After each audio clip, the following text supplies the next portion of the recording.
Marin tinha muitos amigos na escola, mas ele morava nos subúrbios, e o bairro onde vivia raramente tinha crianças da idade dele.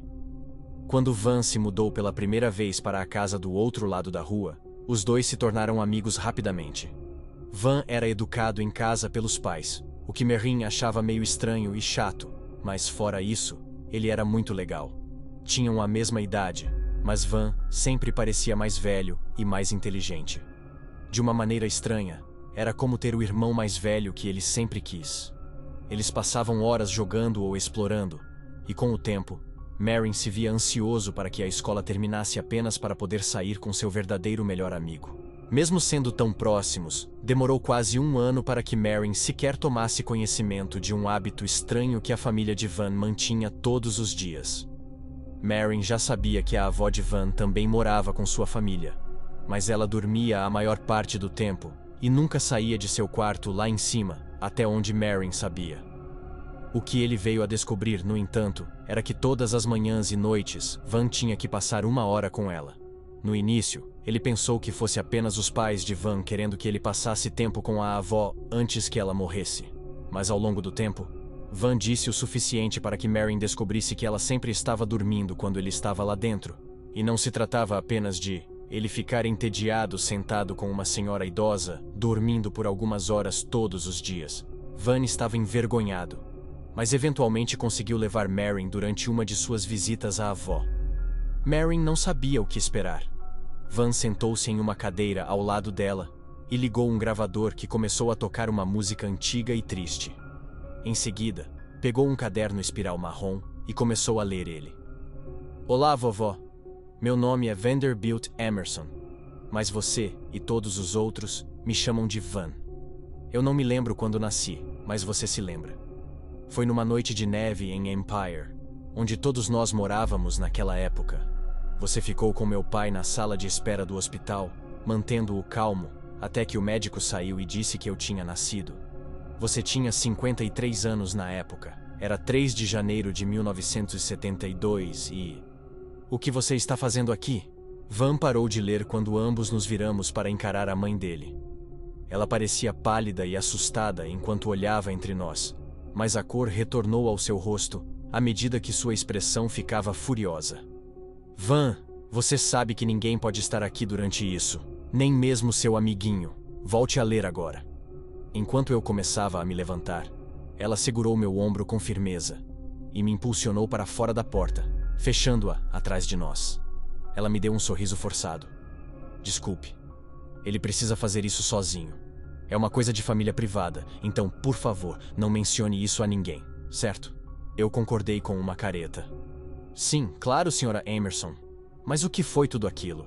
Por que ele estava dizendo que nasceu há tanto tempo?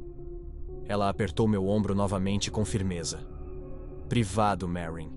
Eu sei que você é o verdadeiro amigo dele. Então peço que mantenha isso para você e não pergunte mais. Mesmo com ele. Ele é muito sensível a respeito disso, entende? Eu não entendia totalmente, mas mesmo assim balancei a cabeça.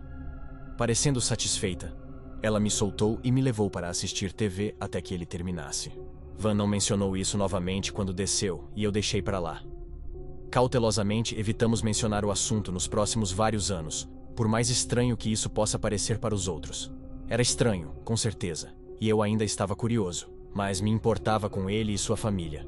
E acho que meu desejo de entender foi superado pelo meu amor e respeito por eles. Quando o assunto surgiu novamente, estávamos com 15 anos e foi meio que Van que trouxe à tona. Um grupo de caras da escola ia acampar e eu convidei Van para ir, mas ele disse que não podia porque precisava ler para a avó todas as manhãs e noites. Ele estava bravo com isso. Disse como achava estúpido. Que nada ia acontecer se ele faltasse uma ou duas vezes, mas que os pais dele não aceitariam. Quando eu disse a ele que não era grande coisa, que eu poderia ficar para trás e nós poderíamos acampar no quintal ou algo assim, ele parecia ficar mais irritado, embora agora estivesse triste também. Não, você não pode fazer isso. Você é meu melhor amigo, cara, mas você tem que viver. Eu não quero que você fique preso só porque eu estou. Eu queria perguntar o que ele queria dizer, mas me contive. Se ele quisesse me contar, com o tempo ele o faria. Em vez disso, apenas jogamos cartas por mais 1 hora e depois fui para casa fazer as malas para a viagem de acampamento. A viagem foi divertida, mas tudo foi temperado pela minha culpa por deixar Van para trás. Não era justo como a família dele o tratava, obrigando-o a passar tanto tempo com alguém que provavelmente nem sabia que ele estava lá. E, realmente, qual era o problema se ele pulasse o ritual deles de vez em quando? Tudo era frustrante. E pela segunda noite, enquanto eu ficava acordado até tarde mexendo na fogueira, decidi que iria conversar com ele sobre isso quando voltássemos no dia seguinte. E aí, cara? O que está acontecendo? Eu dei um pulo e soltei um pequeno grito. Olhando ao redor, vi Van na beira da fogueira sorrindo para mim. Que diabos, cara? O que você está fazendo aqui? Ele deu uma pequena risada. Só vim para curtir. Planejei chegar aqui mais cedo. Mas droga. Este lugar é meio afastado e tive que caminhar a última parte depois de pegar uma carona até o posto de gasolina. Van olhou ao redor no acampamento, com seus locais de barraca cuidadosamente delimitados e a fogueira construída. Ainda assim, vocês não estão exatamente se aventurando nas profundezas da floresta, então não foi tão difícil encontrar quando cheguei ao estacionamento. Fiquei feliz em vê-lo, mas ainda sentia um pequeno nó de preocupação no meu estômago. Inclinei-me para frente, mantendo minha voz baixa demais para ser ouvida nas barracas próximas. Mas droga, você não vai arrumar encrenca ou algo assim? Pelo menos fez seu tempo de noite com a sua avó? A expressão de Van escureceu enquanto ele balançava a cabeça. Não, dane-se isso. Estou cansado disso.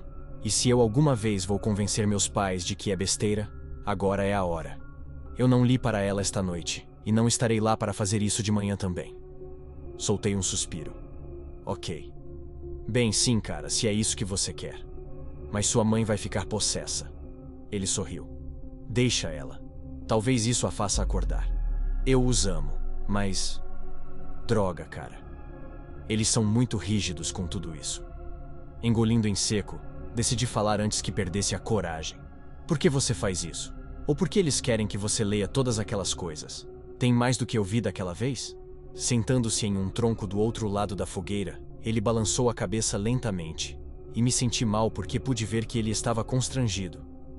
Pensei em desfazer as perguntas, mas ele levantou a mão para me impedir. Vou te contar. Se eu for contar para alguém, pode muito bem ser você. É coisa estranha, porém. Tentando manter meu rosto neutro, apenas assenti e fiquei quieto enquanto ele continuava. Ele suspirou. Para responder à sua pergunta, sim.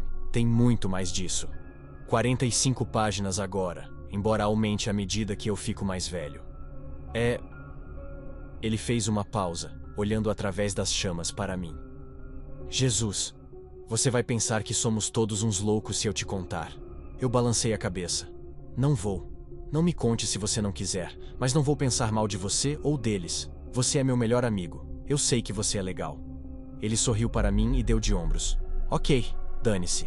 Então, eles me fazem ler todas essas coisas sobre mim mesmo. A primeira parte é realmente estranha. É parte do que você ouviu naquele dia quando éramos mais novos. É tudo isso sobre eu ter nascido em 1972 e minha avó estar lá e mais coisas sobre eu ser um bebê naquela época. O que é louco, porque eu teria uns 50 anos. Sim, do que estão falando? Porque eles querem que você leia coisas inventadas. Ele sorriu de forma constrangida para mim. Ah, fica mais estranho. Ok. Vou ficar quieto e ouvir. Bem, eles me fazem ler para ela sobre eu ser um bebê, como eu era, o tempo que ela passava comigo, esse tipo de coisa. Depois há como um intervalo. Até aquela vez que eu te carreguei para assistir, eu não sabia por que havia esse intervalo, mas eles me sentaram e me contaram. De qualquer forma, eu chego a isso. Então, depois do intervalo, pula para quando sou um bebê. Coisas que eu digo e faço, passeios que fiz com minha avó. Então eu fico mais velho, falando sobre eu ir para a escola, ela arrancando meu primeiro dente de leite, e isso continua até eu estar na idade em que estou lendo. É por isso que fica mais longo com o tempo. Eu disse que ficaria quieto, mas tudo isso era tão insano que eu soltei uma pergunta involuntariamente. Por quê? Van assentiu. Isso é o que eu sempre me perguntei. Quero dizer, eu faço isso desde que era grande o suficiente para ler. Quando eu era bem jovem, mamãe lia, mas ela fazia eu acompanhar. Eu tenho a maior parte memorizada. Mas eles me ensinaram a sempre ler só para garantir. Diziam que precisava ser dito exatamente certo e sempre da mesma forma. Mas eu sempre soube que era estranho. Faço ensino doméstico, mas não achava que outras crianças estavam lendo coisas assim para suas avós permanentemente adormecidas. Ah, isso é outra coisa. Ela está sempre dormindo. Como? O tempo todo. Eu franzi a testa. Como isso funciona? Ela está em coma? Ele deu de ombros. Não sei. Eles não a alimentam nem dão remédio pelo que posso ver. Eles apenas... trocam os lençóis a cada 2 semanas e a limpam. Mas não sei como ela está viva assim. Mas ela está viva. Só sempre dormindo, sempre sonhando. Sonhando? Agora eu podia ver uma sombra de medo em seu rosto. Sim, foi isso que eles finalmente me disseram. Ou pelo menos, parte disso.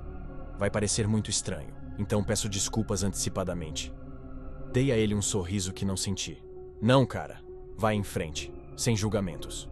Bem, meus pais me disseram que eu nasci em 1972. Que eles e minha avó são mais velhos do que parecem. Que a maioria das pessoas da nossa família vive vidas muito longas. E é por isso que o que aconteceu comigo afetou todos eles tão profundamente. Ok. O que aconteceu com você? Eu morri. Eles disseram que eu morri repentinamente quando tinha 2 anos. Acho que outros filhos da nossa família também morreram jovens assim desde então, mas eu fui o primeiro. E quando aconteceu, meus pais e minha avó, eles meio que enlouqueceram. Eles têm muitas crenças estranhas. E disseram que tentaram coisas diferentes para me trazer de volta, mas nada funcionou no início. Te trazer de volta? De estar morto? Ele suspirou. Eu sei. Mas você só tem que aceitar por enquanto. Então, eles passaram anos e anos tentando, e nada nunca funcionou. Até que finalmente, depois de mais de 30 anos, minha avó encontrou uma maneira. Meus pais chamam isso de o grande sono. Basicamente, eles afirmam que ela entrou nesse sono permanente, um sono mágico. E enquanto ela está dormindo, ela pode sonhar com coisas e torná-las reais. Apenas uma coisa de cada vez, no entanto. E leva toda a atenção dela para manter isso acontecendo o tempo todo. Ok. Estranho, mas ok. Então, com o que ela sonhou? Ele parecia pálido sob a luz laranja da fogueira. Segundo meus pais, há uns 11 anos, ela entrou no grande sono e depois de alguns meses falando com ela sobre mim todos os dias, eu voltei. Eu não era exatamente a versão de 2 anos morta de mim. Eu tinha 4 anos agora. Mas pelo que puderam perceber, eu era o mesmo menininho que haviam perdido. Conseguiram me trazer de volta e me manter recitando coisas sobre mim para ela 2 vezes por dia. Ele parecia pálido sob a luz laranja da fogueira. Segundo meus pais, há uns 11 anos, ela entrou no grande sono, e depois de alguns meses falando com ela sobre mim todos os dias, eu voltei. Eu não era exatamente a versão de 2 anos morta de mim. Eu tinha 4 anos agora, mas pelo que puderam perceber, eu era o mesmo menininho que haviam perdido. Eu durei 1 semana antes de desaparecer, e eles ficaram apavorados, mas conseguiram me trazer de volta e me manter recitando coisas sobre mim para ela 2 vezes por dia, para que isso não acontecesse mais. Não foi porque ela não queria me manter vivo, disseram eles. Ela também me amava muito. Era apenas que, mesmo com seus conhecimentos e talentos, quando você estava no grande sono, você estava em um sonho. E nesse sonho, era muito fácil esquecer o que você estava fazendo, ou até mesmo quem você era. E se isso acontecesse por muito tempo, a coisa que você estava sonhando para a vida desapareceria. Jesus. Van me deu um sorriso doloroso e deu de ombros. É por isso que eles me fazem ler para ela. Disseram que funciona com eles, mas é melhor se o sonho falar diretamente com o sonhador. Facilita lembrá-los do porquê estão no sono e de como é importante manter o sonho vivo. Ele deu uma risada nervosa e enxugou os olhos. Droga. Eu disse que era uma coisa maluca. Senti minha mandíbula tensionando de raiva. É loucura. É o que é. É abuso infantil. Eles te ensinaram que você tinha que ler essa porcaria para ela? Ou você morreria? Pararia de existir? Quem faz isso com uma criança? Marin, eles acreditam. Eles realmente acreditam. São bons pais e realmente me amam. Eles têm medo de que se eu não... O som dele morreu no mesmo momento em que Van desapareceu, como se uma sombra tivesse caído sobre ele e o devorado por completo. Van! Oh Deus, Van! Eu o procurei, mas é claro que ele não estava lá. E depois de aceitar isso, acordei meus outros amigos, não para dizer que Van tinha sido apagado na minha frente, mas mentindo que estava doente e precisava ir para casa imediatamente.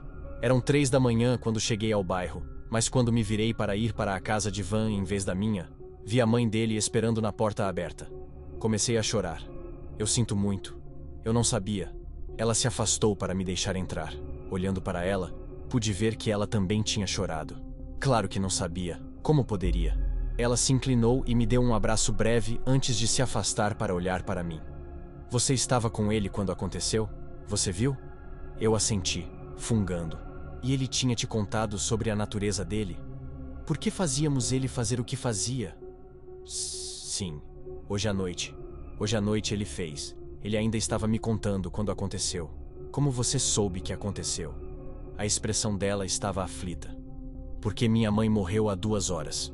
Depois de tanto tempo o sustentando, eles estavam inexplicavelmente ligados.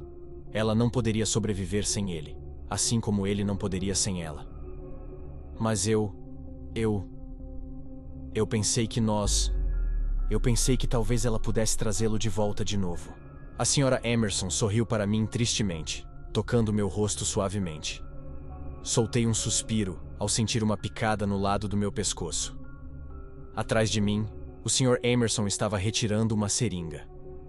Não com ela, Marin, mas ainda temos esperança em você. Tentei ser uma boa mãe, Marin. Digo a mim mesma que fui. Mas não tenho ilusões sobre o fato de que todos os meus esforços para proteger meu filho também limitaram a vida dele de muitas maneiras. É por isso que você foi uma bênção para todos nós.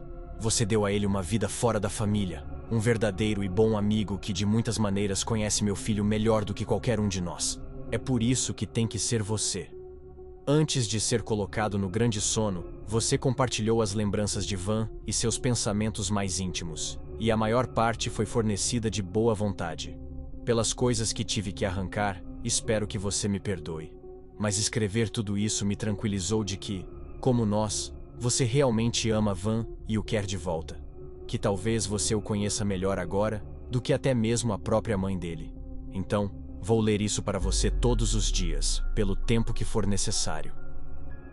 As palavras estão corretas, e tenho certeza de que nossa dedicação e desejo de tê-lo de volta superarão quaisquer deficiências como sonhador que você tenha em comparação com a minha mãe. Isso só requer força de vontade e paciência, tempo e amor. E temos tudo isso em abundância, não é mesmo? Portanto, sonhe profundamente, sonhador. Sonhe bem. Sonhe com seu amigo, nosso filho. Pense apenas nisso, e um dia será ele lendo essas palavras para você.